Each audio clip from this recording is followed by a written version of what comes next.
ravie de vous retrouver pour le flash de 18h sur la télévision du Burkina. Après un mois de suspension, les choses se sont encore bloquées ce matin à la reprise du push manqué de 2015.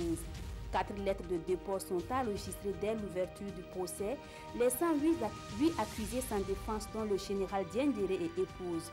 Le procès est alors renvoyé pour le 25 avril prochain à la demande des avocats de la défense commis d'office et qui veulent du temps pour mieux prendre connaissance des pièces de la procédure. La directrice du département Finance, Compétitivité et Innovation de la Banque mondiale pour la région Afrique de l'Ouest était le lundi dernier à Bagrépol. Ce projet financé par la Banque mondiale à plus de 57 milliards de francs CFA connaît des avancées notables. Le projet est en phase de finition et d'ici la fin du mois de mai, 1205 hectares seront mis à la disposition des producteurs et des agro-investisseurs. Un appel à projet pour la sélection et le financement des acteurs du secteur de l'anacarde dans le bassin de la Comoé vient d'être lancé par le Fonds d'intervention pour l'environnement.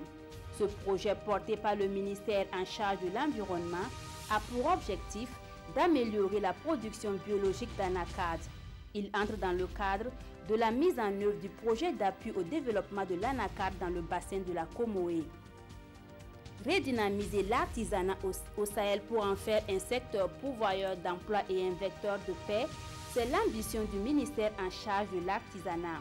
À travers le projet d'appui à l'artisanat au Burkina Faso, le département a organisé une foire régionale à Dori. Occasion pour les artisans du Sahel d'exposer leur savoir-faire. 5 jours durant, ce sont les produits issus des filières du textile, de l'agroalimentaire, des peaux et cuirs qui seront proposés aux populations.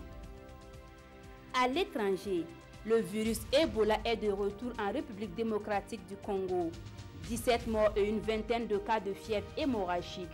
Le ministère de la Santé parle d'épidémie et d'une urgence de santé publique.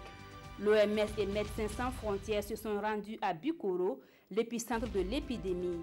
Il s'agit de la 9e épidémie en RD Congo depuis sa découverte en 1976. La dernière remonte à 2017.